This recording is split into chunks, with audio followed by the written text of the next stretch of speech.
En Plátano Games hemos preparado algo especial para todos los que estáis aprendiendo Unreal Engine. Una librería completa de materiales creada en base a los cursos de fundamentos de materiales y creación de una librería de materiales en Unreal Engine 5. Esta reúne todo el contenido que desarrollamos en los cursos, más de 50 materiales instanciados, texturas configuradas y documentación detallada sobre cómo están construidos y cómo adaptarlos en tus proyectos.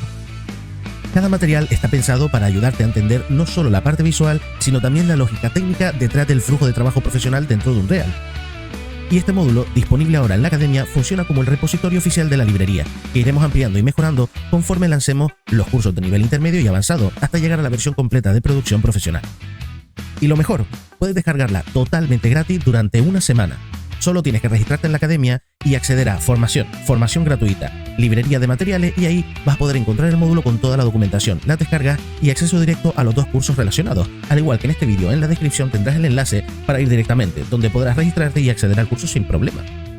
Regístrate ahora en platanogames.es y empieza a construir tu librería profesional de materiales con nosotros.